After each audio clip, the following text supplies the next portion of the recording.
Балтабай Әділовтің ертегісі достық қиындықта сыналады. Қызыл құмырсқа мен қара құмырсқа ежелден көрші еді. Екеуі бірін-бірі сен қарасың, сен қызылсың деген жоқ, өте тату тұрды. Тату көршілер атанды. Екеуі тағдырлас та еді. Біреуінде тентектеу қара бала, екіншісінде момындау қызыл шырайлы бала бар еді. Екеуі жасты, күні бойы асық салып бірге ойнайтын. Екі ана екеуін татулығына қызыға қарап, Құдайға мында бір шүкір дейтін. Бір күні екі бала құмырсқа әдетінше күні бойы ойнады. Ойын өте қызық болды. Екеуін де жүздері қуаныштан бал-бұл жанып, кешкісін аналарына келіп, қолтықтарына тығылды да еркелей үн қатып: «Мама, біз неге сенімді, тату, арасына қыл өтпейтін достармыз? Біздей достар өмірде жоқ шығар?» деді.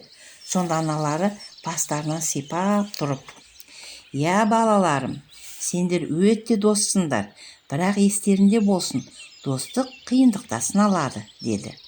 Екі бала көпті көрген аналарының сөздеріне түсінген жоқ. Арада бірнеше жыл өтіп кетті де, екі баланың достығы одан бетер күшейді. Екі ана құмырсқа әбден қартайып, ұзақ ауырып, төсек тартып жатты да көз жұмды. Өлерінде екі ана құмырсқа балаларын қастарына шақырып алып: «Қарақтарым, екеуін де ерке өстіңдер. Әй деген біз жоқ. Не істесеңдер де өздерің білдіңдер. Дос тату болып өстіңдер. Достықтарында кемді жоқ.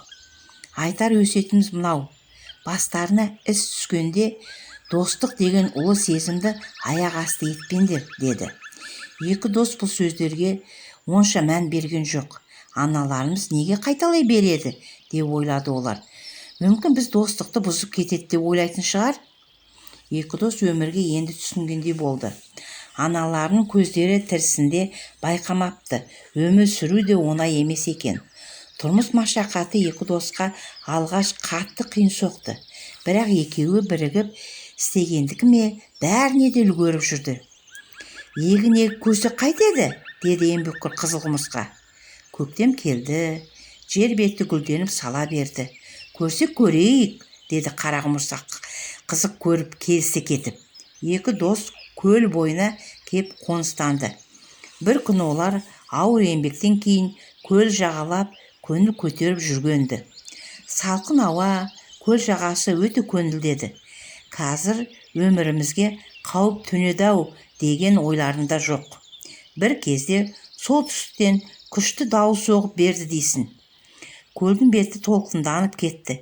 Кенет бір дәу толқын келді де екі досты көл ортасына қарай алды да кетті. Жан тәтті ғой. Екі дос толқынмен алысып, оңды-солды тырбандай берді. Жағалау жеткізер емес. Шаршап, әбден болдыра бастады. Бір кезде қара құмырсқаның табаны көл бетінде өсіп тұрған жалғыз қамысқа ілінді. Тастай қатып, тырмысып, жоғары өрледі. «Ух!» деп демін алды. «Досым, құтқара көр, кетіп барам!» деп айғайлады қызыл құмырсқа. Қара құмырсқаның онымен ісі болған жоқ. Үнсіз отыра берді. «Қызық» деп ойлады ол. «Өзім әрең құтылғанда құтқары несі? Сенімен бірге мен де өлім керек пе екен?» Кенет қамыс басы дауылмен қатты шайқалып кетті де қара құмырсқа қайтадан суға шөп етті. Тағы да арпалыс. Өмір мен өлім арпалысы басталды. Енді бір сәтте ол қызыл құмырсқаның әлгі өзі құлап түскен қамыс басына өрмелеп бара жатқанын көзі шалып қалды. «Ойбай, өлдім! Құтқара көр!» деп айғайлап жібергенін сезбей қалды қара құмырсқа. Қызыл құмырсқа әне-міне батып бара жатқан өзінің досын көріп, шыдап тұра алмады. Оған қол ұшын беруге өзін-өзі суға атып жібергенін сезбей-ақ қалды. Бағына қарай олар толқынмен келген ағаш қабығына тап болды. Енді бір сәтте дауыл басылып, екеуі қалқыған қабық үстінде жағалауға бет түзеді. Екі дос қол жағасына көз жіберіп, бір-біріне тіл қатпай көпке дейін үнсіз отырды. Кім білген? Бәлкім олар есіне аналарының өсиеті түскен болар.